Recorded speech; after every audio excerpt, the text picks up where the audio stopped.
What's going on, everyone? This is Kevin here, coming at you with my hands-on and first impressions video of the Samsung Galaxy A55 5G. So without further ado, let's get started.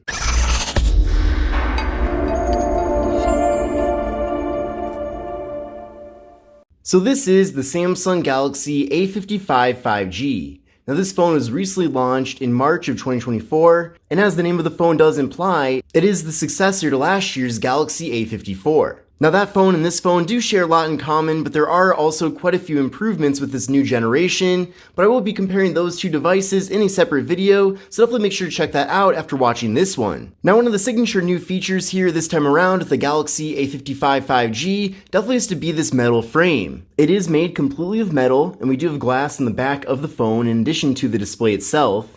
But this is definitely the most premium device in the specific series of the A series. So I'm really excited to see that Samsung continues to make their A series phones more and more premium while still offering a lot of value here. Now before we get too far into things here with the Galaxy A55 5G, let's see what all comes included in the box. So here is the box. You can see right there, Galaxy A55. There's a photo of the phone up front. And in addition to this color, which is called Awesome Ice Blue, the phone is available in other colors as well. And definitely take a look at the link in the video description to see all the various options that are out there. But as you probably noticed, this is a slim box, and what that also means is there is no USB wall adapter included. In fact, all we get in the box itself, in addition to the phone itself, is this packet here. And then in the packet, we do have a SIM card removal tool. And then also, in addition to that, we have some literature here. Let's get all that literature out.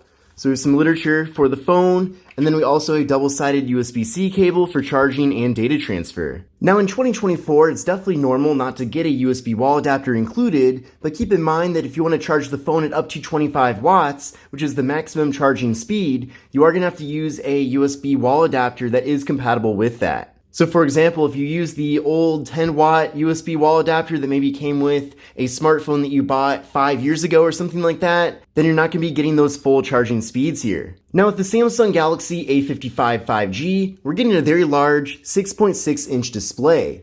Now in addition to that, this display is Super AMOLED, and it does feature a 120Hz refresh rate. So a really fast and smooth refresh rate here with the device. Of course, with it also being Super AMOLED, we're getting excellent colors here, as well as really good viewing angles too. I'm definitely a fan of Samsung deciding to go this route versus giving the phone an LCD display, for example. And then in addition to that, the display is 1080p. We're getting a PPI of 390, so that is very good.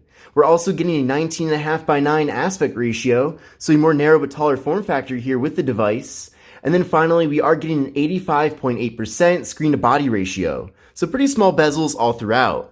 I also appreciate as well is that when you're looking at this phone face on, it does pretty much appear that all of the bezels are symmetrical. So it's not like one of the bezels is bigger than another, which gives this phone an even more premium look to it. Then up top here on the Galaxy A55, we do have a hole punch there, and in that hole punch is a 32 megapixel front-facing camera. Now unfortunately, there is no wireless charging with the Galaxy A55 5G, but that is to be expected because wireless charging is not a feature that typically comes with A-series devices.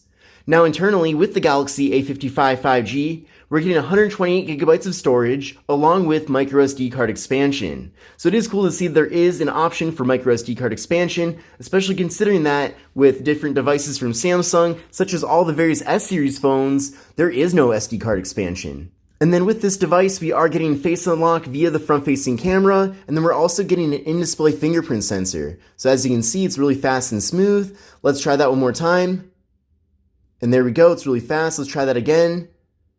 So you can see with the screen completely off, the fingerprint sensor is still really responsive. Now taking a look at the back of the device, we are getting a triple camera setup. So there's a 50 megapixel main camera, a 12 megapixel ultra wide angle camera that can capture images at up to 123 degrees, and then finally we are getting a 5 megapixel macro camera for close-up images. So I do appreciate that even though the Galaxy A55 5G is meant to be a mid-range smartphone, we're still getting a bunch of different camera options here with the device.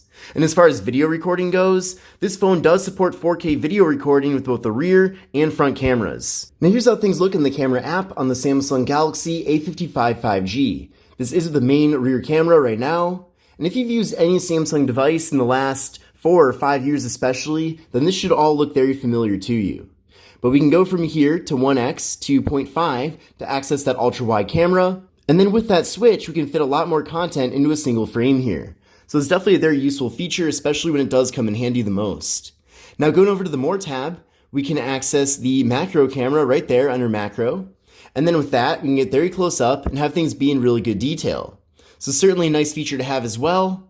Then flipping around to the front-facing camera, there's me right there. We can take standard selfies. We can also crop out a little bit for a group selfie. And then going over to portrait mode, you can also capture portrait selfies here. So you can get those nice blurred out backgrounds I know that everybody's a big fan of. Now definitely stay tuned for my full review video of the Galaxy A55 5G to see a variety of different photo and video samples from all the various cameras here on the device. Another thing I want to mention as well is that here in the camera app, you'll see by default, it does say 12M. What that means is the phone is going to capture images in 12 megapixels instead of the full 50 megapixels. So if you do want to switch over to that, just go up here and then tap there and you can see it switches over to 50 megapixels. And then in return for that, things are going to be in a lot more detail. But then in exchange for it being in more detail, these images will take up quite a bit more space on your device. So it really depends on what's the most worth it to you.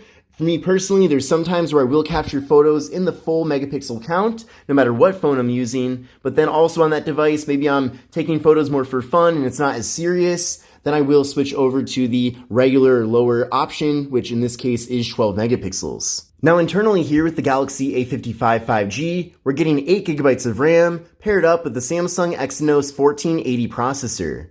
Now that combination definitely gives us a nice experience here. Don't expect to get the types of speeds that you'd find with a higher end device, such as the Galaxy S24 Ultra, for example, but with a phone like this, you'll definitely be able to do the majority of tasks that anybody would want to do on a smartphone. So if you want to use this phone for social media, it's plenty fast for that. Same thing with watching video content, sending emails, replying to text messages. All of that is totally fine here on the device. You can see that when I'm navigating around the interface, it's also not laggy at all. Everything is super smooth. So again, you're getting a lot of value here with this device, and even though it is a bit cheaper compared to an S-series phone from Samsung, you're still getting excellent performance here with the phone. Now I did run a benchmark test on the phone here using Geekbench 6, and here are the scores that I got from that test.